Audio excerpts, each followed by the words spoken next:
ہوا ہے گھوت تند و تیز لیکن چراغ اپنا جلا رہا ہے، وہ مرد درویش جس کو حق نے دیے ہیں انداز خسروانہ۔ آسان وقت اور حالات انسان کو کمزور بنا دیتے ہیں۔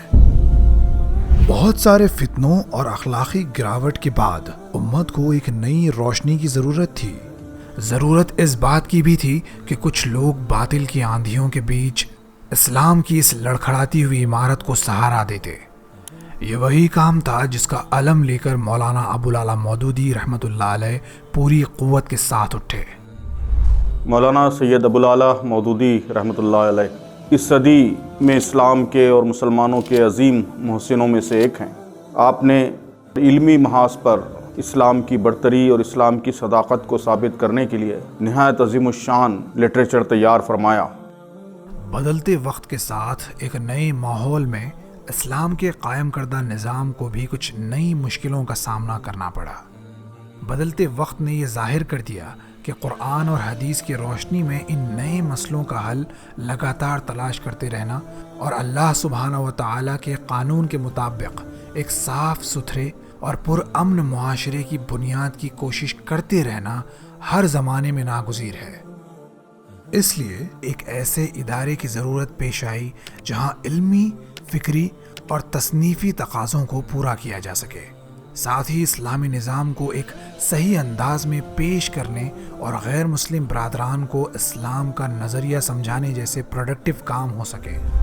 یہ انتہائی خوشی کی بات ہے کہ جس گھر میں اسلام کا یہ عظیم سپوت پیدا ہوا اور جہاں انہوں نے اپنی زندگی کے ابتدائی برس گزارے، اس مقام پر مولانا مودودی میموریل فاؤنڈیشن کی جانب سے ایک اہم علمی اور تحقیقی مرکز قائم کرنے کی کوشش ہو رہی ہے۔ Modern problems need modern solutions.